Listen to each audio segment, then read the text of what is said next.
The reason I started Bringing Our Valley Hope was to help our kids in our county be safer. I think human trafficking is one of the most evil things that someone can do to another human being. This is a problem that really flies under the radar in our society. We'll never win the war against trafficking by recovering survivors. There's too many. We have to prevent the victims in the first place. And what we do as an organization to help prevent human trafficking is through education and awareness, trying to get the word out. Sometimes someone attending one of our training seminars or outreach programs could be the first time that they've really heard about this. So it's important to have that first step. To get programs into our schools. That's my main focus, but so much more now. We are able to educate their parents.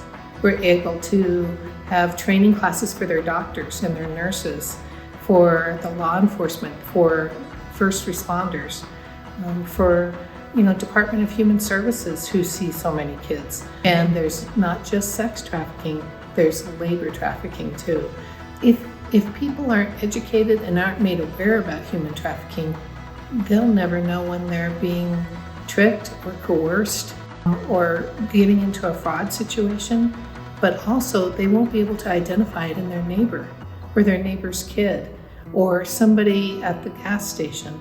Education and awareness helps keep people safe. One call to the hotline could be the last piece that law enforcement needs in order to make an arrest.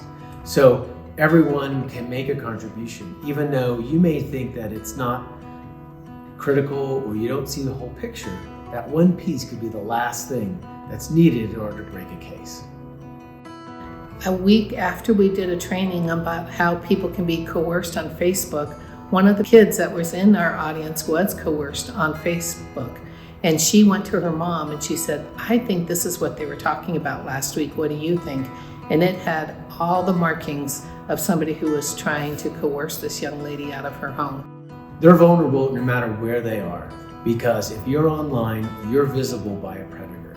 So even though your kid might not be looking for trouble, trouble is looking for them. My vision is to end human trafficking. I have to say that because that is really what I want. I want to put myself out of a job and to put out a message in Chaffee County that you don't traffic people here. We know who you are, we will catch you, and we will prosecute you.